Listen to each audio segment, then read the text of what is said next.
હા મનસુખભાઈ, આ તમારો જે ટાંકો રહ્યો આની દિવાલ તો બહુ પાતળી છે, બહુ જાડી નથી, એવું કેમ?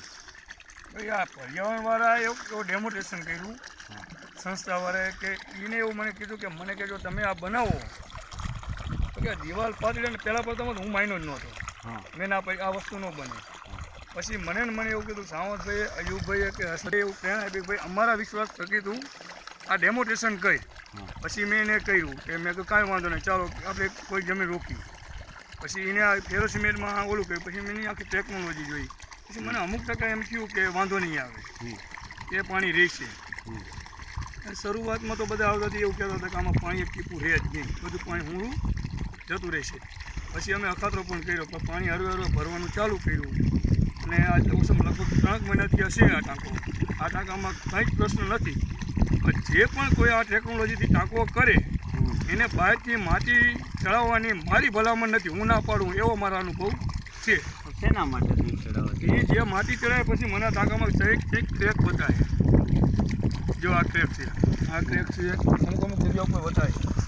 આ માટી ચડાવે પછીની છે. એ પહેલાં આ કંઈ હતું દબાણ થતું. આનું પહેલાં પ્રથમ હતું પાણીનું દબાણ બહાર આવે એટલે ટાંકો સંપૂર્ણ કંટ્રોલમાં હતો. આપણે બહારથી દબાણ અંદર મૂક્યું એટલે બહારથી દબાણ પાણી ગયું. આ દિવાલને તો અંદર જવું પડવાનું હોય, એના હિસાબે ક્રેક બતાવે. એવું મારો અનુભવ થયો.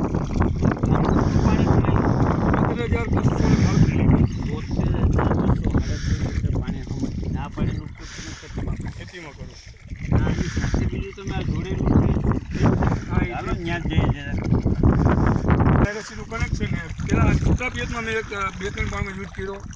પણ આ રહ્યું ને જે મારા પાણી જોતું હતું એટલામાં ઉપયોગ નહોતો થતો. માનો કે અડધી જમીન થઈ જાય ને અડધી પીતી હતી આ કાકાના સ્ટોકથી. પછી મેં કીધું આવું ન કરે. પછી મને ડ્રીપનું એવું છે. મેં કીધું ડ્રીપનું કરી તો આપણને પૂરેપૂરી સુવિધા રહે.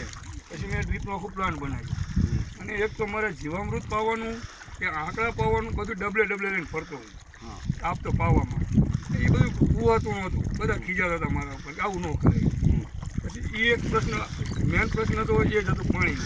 અને પછી બીજું આવું ડ્રીપનું પ્લાનિંગ કર્યું. અને હાલમાં અત્યારે આને પિયત આપવું અને ઓછામાં ઓછા 4 પિયત આ ટાંકામાંથી હું આપી શકું. પહેલાં અડધું પિયત નહોતું થતું. કેટલા વિસ્તાર? 1 એકરમાં. 1 એકર. પહેલાં અડધું પિયત નહોતું થતું. એના બદલીને હું 4 પિયત અત્યારે આપું. એટલા જ પાણી? એટલા જ પાણીથી, ડ્રીપના કારણે. આ ડ્રીપના કારણે એટલો મને ફાયદો ચોખ્ખો. આ બધું આ શેનું શું છે? આ જીવામૃતને ચડાવવાનો વાવલો છે વાવ. તો જીવામૃત એટલે કચરો ન જાય એટલે આ શું મૂક્યું? જાળીની અંદર મૂકી. જાળીની આ જાળી રહી ને એ હરવેકની અંદર મૂકી અને આમાં રાખી દેવાનું અંદર. પછી એને ડ્રીપ ચાલુ કરી દો એટલે ઓટોમેટિક કચરો બહાર રહી જાય અને 15-7 જે વસ્તુ હોય ને પાણી આવી જાય અને એ ડ્રીપમાં મેરે ચડી જાય. એટલે એક તો તમે જીવામૃત આપો છો, બીજું ડ્રીપમાં શું આપો છો? જીવામૃત આપવું, આંકડો આપવું, કોઈ પણ જે જમીનમાં પણ આપવાની વસ્તુ હોય ને ત્યાં અહીંથી છોડી દેવાની. તો પ્યોર વસ્તુ દેશી મારી બનાવેલી, કોઈની બનાવેલી નહીં, હું બનાવું અને હું યુઝ કરું. તમે જાતે જ બનાવી કરું, જાતે વાપરો. હવે મનસુખભાઈ આ બધી વાત થઈ, પહેલાં મારે એક પૂછવાનું રહી ગયું, તમારી ઓળખાણ તો આપો છો ને, એમાં કોઈને ખબર નહીં પડે તમે કોણ? મારું નામ મનસુખભાઈ છે, ગામ જૂના અમરાપર, તાલુકો હળવદ અને જિલ્લો મોરબી.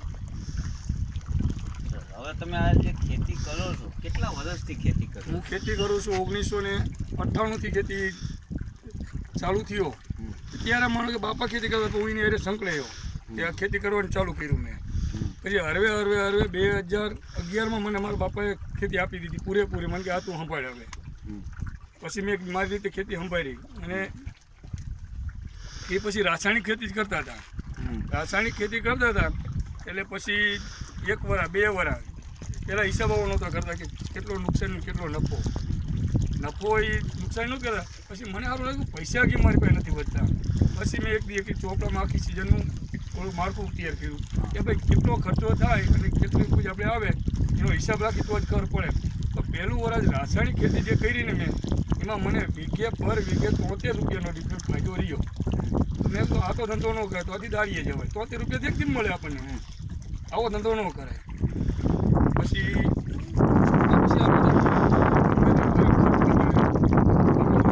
ખેતી પર તો ટકી નહીં. પછી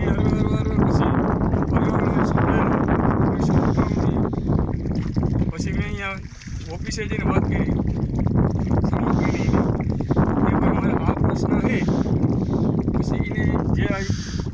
બધા શિબિરો કરતા.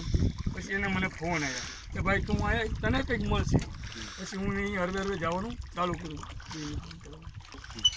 2 મિનિટ કાર્યક્રમમાં જતો હતો હું, અને એમાં પહેલી જ ક્લાસ સ્ટાર્ટમાં કે હું પહેલી જ ક્લાસ ગયો ત્યારે પર્યાવરણ શિક્ષણ કેન્દ્રની મિટિંગ ચીનુભાઈની વાડીએ કે માનો કે પરિશ્રમ બાગ ત્યાં મિટિંગ હતી, અને હું ગયો 1 જ કલાક ગયો હતો. અને ધાંગધ્રાથી વિનુભાઈ આવ્યા હતા. વિનુભાઈ હતા એને વાત કરી એ આંકડાની વાત કરતા હતા, પણ મને આંકડાની વાત મગજમાં લાગી. મને કે આંકડાથી હુકારો ન આવે, ચાલો ટ્રાય તો કરી, શું કે આપણને સાચી ખબર તો પડે ને. પછી મેં એક બેલરની ટ્રાય કરી. 1 બેલરની ટ્રાય કરી, એમાં તે મોડું થઈ ગયું હતું મારે. એ જે કે જીરાનો રેશિયો રહ્યો એને 3 પાણ દેવાઈ ગયા હતા, ચોથું 1 જ પાણ દેવાનું હતું. પછી મેં એ પાણમાં દીધો એટલે મને કંઈક ફાયદો લાગ્યો, અમુક ટકા એમ થયું ના રહેશે. પછી મેં પાછું વિનુભાઈને ફોન કર્યો. મેં વિનુભાઈ એ તો મારે હવે આપવું નથી, આને શું કરવું? મને કે ચલો કે કાંઈ વાંધો નહીં, કે ઉપરથી તમે પણ આપી શકો. પછી મેં ઉપરથી 2 સ્પ્રે આપ્યા. મને એવો 10 થી 15% જેવો ફાયદો લાગ્યો. પણ બીજા વર્ષે જ મેં જે સ્ટાર્ટ ચાલુ કર્યું એ વખતે જ મેં આંકડાથી સ્ટાર્ટ કરી દીધું. અને કોરવાણમાં જે આંકડો પાયો ને એમાં જીરું 4 દિવસ લેટ થઈ ગયું, મોડું. એટલે કોરવાણમાં મારી ભલામણ એવી, કોરવાણમાં કોઈને આંકડો આપવો નહીં. અને ધીરે ધીરે પછી હું કરતો હતો એટલે બીજા જીરું મારું સારું થવા માંડ્યું. એટલે બીજા મને પૂછવા માંડ્યા કે ભાઈ તું આ કરે શું? મેં એવું સીધી વાત છે, કંઈ નહીં, આંકડો કાપીને પલાળી દેતો, પલાળી અને સાંટવાનું. એને સાંટ એવડે જો મારા ઓલેથી પહેલું જ વરા 12 જણા ચાલુ થયા. 12 જણાને રિઝલ્ટ મળ્યા. પછી જો એ મારા કુટુંબના છે, મારા ભાઈ. બીજું વરા પછી ગામમાં ખબર પડી કે ભાઈ તમારે જીરું કેમ સારું થાય? એટલે મેં કાંઈ નહીં ભાઈ, આંકડો છે, અમે બીજું કંઈ જ નવીન નથી કરતા. પછી બીજાને પણ વાત કરી, મારા મિત્રોને, સગા સંબંધીને. મેં જો એક લીલાપર ડેમો કરાયો હતો, ઈશનપુર ડેમો કરાયો હતો, પણ એ ડેમોમાં નિષ્ફળ ગયા. એવું કંઈ રિઝલ્ટ નથી. પણ અમે જે મારા મિત્ર છે જયંતિભાઈ, એમને પણ રિઝલ્ટ મળ્યું ગયા. જયંતિભાઈ, તમે આનું જોઈને કર્યું પછી તમને શું પરિણામ મળ્યું એની સીધી વાત કરો ને. જોઈને કર્યું પછી કે મને કે જે જીરું ઉગી જાય યાર અહીંયાથી ચાલુ કઈ આંકડો આપવાનો. એટલે કે એ આંકડો આપવાનું ચાલુ કર્યું. પછી ત્રીજા પાણી મેં આંકડો પાયો. પછી પાણ પાવાનો નહોતો. પછી 5 રાઉન્ડ દવાના આપ્યા. 5 રાઉન્ડ દવાના આપ્યા. પછી મારે વરોવરો 50% જીરું સૂકી જતું હતું. હું જઈ પણ હોય 100% જીરું પાક્યું. જય કંઈ પણ નુકસાન ન પણ આંકડાના કારણે કે બીજો કઈ ઉપાય થાય એના ના, બીજું ડાયથન સલ્ફર છાંટી, બીજું કંઈ દવા ન છાંટી અમે. આંકડાના કારણે જીરું સારું થયું. નકર વરોવરા 5-6 મણ થતું, હું 12 થી 13 મણ વીઘે જીરું થયું. આંકડાના કારણે હુકારો નહીં એવું તમને હુકારો બિલકુલ ન આવ્યો. પાકો વિશ્વાસ છે? પાકો વિશ્વાસ. તમે મનસુખનું જોઈને કર્યું ને તમને પાકો વિશ્વાસ બેઠો. તમારા ઉપર પાકો વિશ્વાસ કોઈને બેહેને કોઈ કરે એવું બને ભવિષ્યમાં? પાછળથી મારા ભાઈને એની સટાયો હતો, પણ એને થોડાક લેટ થયા હતા. એને અમુક ટકા હુકારો આવી ગયો હતો. એટલે મૂળ જીરું વાવો તે શરૂઆતથી આંકડો પાવાનું શરૂ બીજા પિયતથી આપવાનું સ્ટાર્ટ કરવાનું. બીજાથી ત્રીજા પાણથી આપવાનું. આ તમે હવે આપણે આમ જઈએ કરતા બંધ કરી, એક વાળું બંધ. તમે જે આખી વાત કરી તમને આ આવક બહુ દેખાડી, પછી તમે આ જે સજીવ ખેતીમાં આ પદ્ધતિ તમને પ્રેરણા મળી, તો તમે આ સજીવ ખેતી કહો, ઝીરો બજેટ કહો, એમાં તમે છેલ્લા 3 વર્ષમાં શું કર્યું? પહેલું તો જો મેં પહેલી વખત તો જીરું કર્યું હતું, પણ જીરુંમાં એવા અનુભવ ન રહ્યા. પછી બીજો વર્ષ મેં એવો નિર્ણય લીધો કે ચલો આપણે 6 વીઘાનો કપા બિલકુલ સજીવ ખેતીથી કરી. પછી મેં કપા વાવી દીધો. 6 વીઘાનો કપા વાવ્યો હતો. ઓટો મેં કમ્પ્લીટ પહેલેથી શેડા નુકસાન થયું કે ફાયદો થયો એનું કોઈ પરવા ન લીધો. મેં એક સાઈડમાં આપણે 100 વીઘા એવું માનશું કે આને વાવી નહીં, વાવી દીધી. કપા કમ્પ્લીટ થયો. પહેલી કિલો જો સ્ટાર્ટમાં કોરવાણીને જીવામૃત આપ્યું, 6 વીઘે 2 બેલર આપ્યું હતું, એટલે 400 લીટર.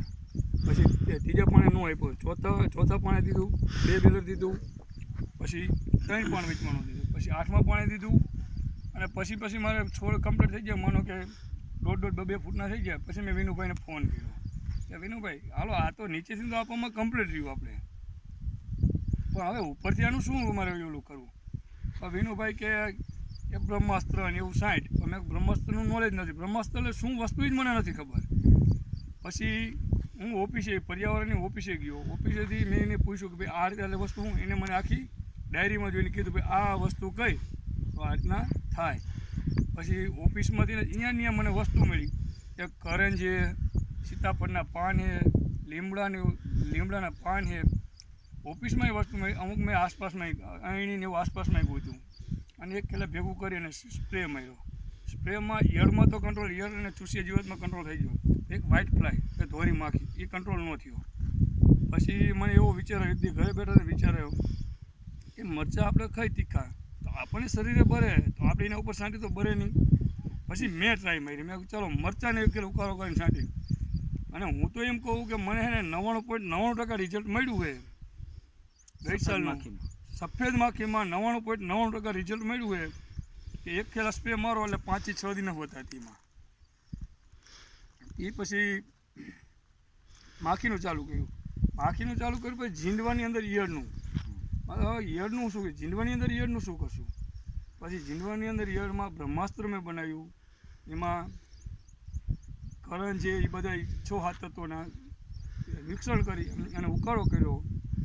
એટલે એ તમે આ કપાસમાં, જીરામાં ને બધે અનુભવ કરી ગયો આંકડાનો, ગાયના પેશાબનો, આ બધું જીવામૃત, અગ્નિસ્ત્રી બધું કર્યું.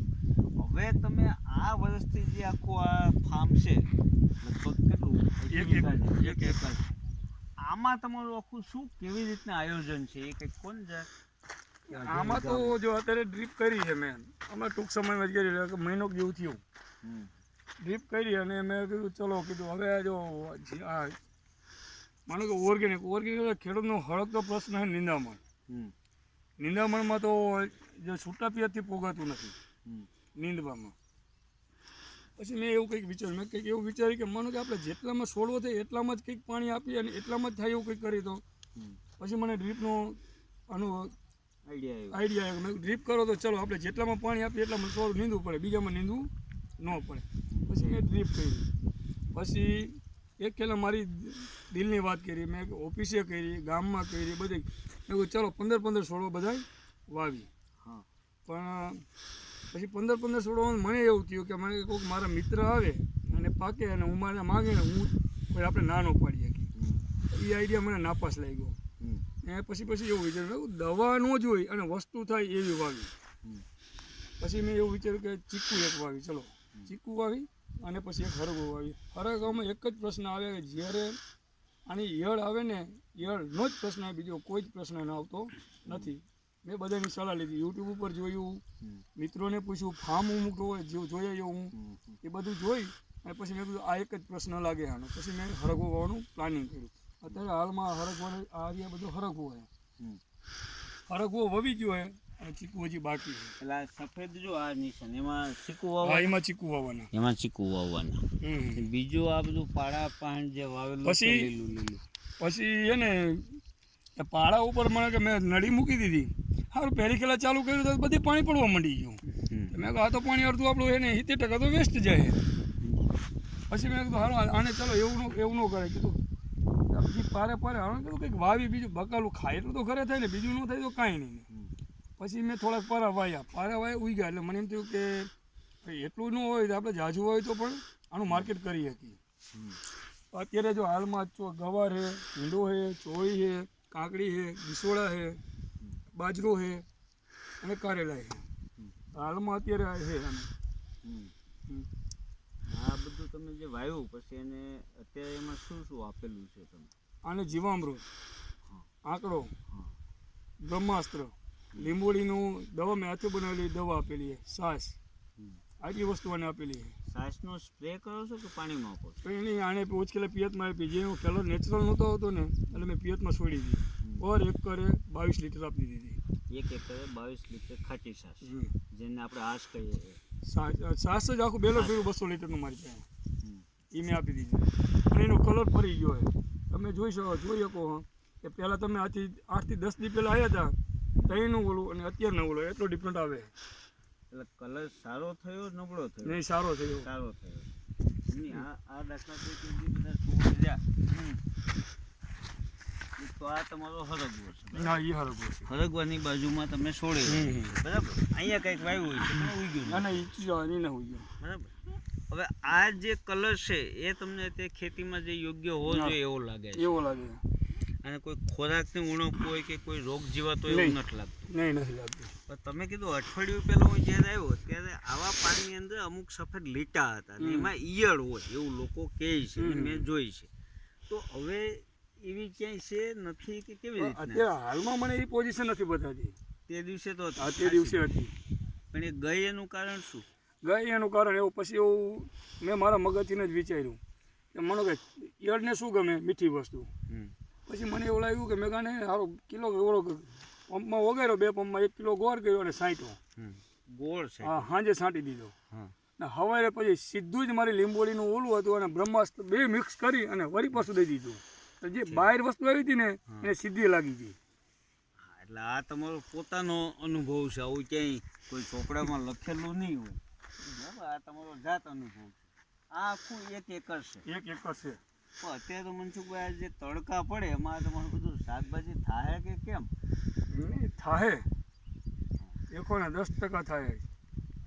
ને આ થયા પછી શું ક્યાં તમે વેચવાના? ને આ તો તમારું ઓર્ગેનિક છે એટલે ભાવ વધારે જ લેશો ને? નહીં, ભાવમાં તો અત્યારે જે માનો કે હાલમાં એવું એવી ગણતરી છે, કોઈ પણને જોતું હોય એ બજાર ભાવ જે હોય તે એ ભાવે આ સિઝનનું આપવાનું હોય. પણ આગલી સાલનું એવું માનીશ કે પછી હું મારા ભાવ મારી રીતે નક્કી કરીશ કે ભાઈ આટલા ભાવથી મારે વેચવું છે. ખર્ચના આધારે બજાર ભાવ. આ વર્ષે બજાર ભાવ આ ડેમોન્સ્ટ્રેશન માટે જ બનાવ્યું અમે કે ભાઈ આને મીઠાશ કેવી આવે, કે આમાં નુકસાની કેટલી જાય, ફાયદા કેટલા થાય, એના અનુસંધાને મેં બનાવ્યું હોય. અને ગ્રાહક પણ એક વખત ટેસ્ટ કરી લે પછી એને સારું લાગે તો લેશે, નહીં તો નહીં. બરાબર છે. આમાં અત્યારે તમે જે વાત કરી એમાં એક વસ્તુ લાગે કે આવક થાય કે જાવક થાય કે નુકસાન થાય, પણ આ એક તમારો અનુભવ ને અખાતરો છે. આ મથામણ આખી એક કરી જશે. અખાતરો જ છે. પણ તમારા આજુબાજુના ખેડૂતો આ રસ્તો રહ્યો 2 બાજુ જોવાનો, એ બધા આવતા જતા તમને શું કહે છે? એ એવું કે આને થવાનું નથી કંઈ, આને કંઈ થવાનું નથી, આવું થાય જ ને આવું બને જ નહીં એવું કે. આવું ટાંકામાંય કહેતા હતા કે આ ટાંકામાં પાણી નહીં રહે. એવું કે અરે એ પાકું બરાબર, એ જોયું આપણે. આવું કરવું હોય તો એક પહેલાં તમે એને આપણું મન રહ્યું ને એ સક્ષમ રાખવું જોઈએ કે ભાઈ આપણે કરવું એટલે કરવું હોય. મન મક્કમ રાખવું. આમાં નિષ્ફળતા મળે અને સફળતા મળે. હું આમાં પડી ગયેલો અને પાછો ઊભો થયો.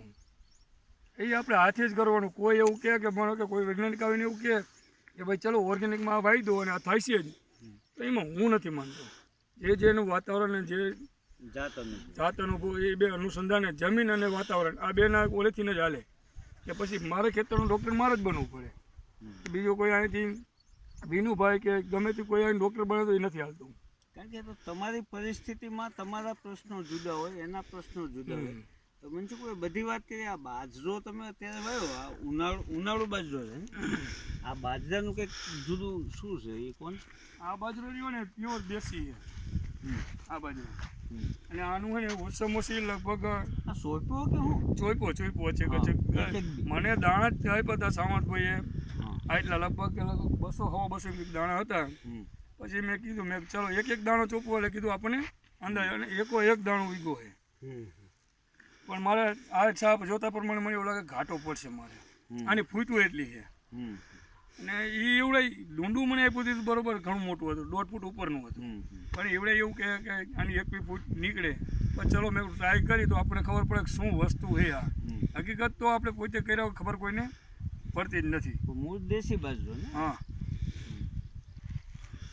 દેશી બાજરો ખાજો. બીજું હું આના રોટલા બનાવી નહીં, આ ખાવામાં તો નથી દેવાનું. આને બિયારણ માટે જ રાખવાનું હોય મારે. એટલે આનું તમે બિયારણ કરશો? આનું બિયારણ કરીશ અને પછી આવતી સાલથી વાવીશ ને પછી વેચવાનું ચાલુ. ચોમાસામાં વાવશો? ચોમાસામાં તો જોવી, ચોમાસામાં તો નહીં થાય, પણ આવતા ઉનાળામાં ગણતરી છે અમારી. પણ આમ તો બાજરાને કારણે આ પેલાને થોડો સાયો મળી ગયો. નહીં, સાયો ને એ બેનિફિટ અમારો. ઉનાળાની જે લૂ આવે સીધી એને ઝપટે નહીં લે. પહેલાં બાજરાને આવશે પછી એને આવશે. એટલે એ તમને ફાયદાકારક. એટલે અનુસંધાન એવું છે. છોડ આમાં નથી, આ તો સહીથી એક દેશમાં મૂકી દીધા છે. એક જે હરગવાનો છોડવા રહ્યા ને એ જગ્યાએ કાકડી છે, ગીસોડા છે, હાકટેટી છે. એક છોડ મેં વહેલા વાયા કે માનો કે નાનો હોય સીધી લૂની ઝપટ આવે કે હું ગરમ પવનની એને એને અમુક ટકા રોકે, બહુ રોકે પણ એનો એટલો તો બેનિફિટ રહે અને આપણને ફાયદો હોય કે માનો કે એમાં જે થાય એ આપણને મળવાનું હોય.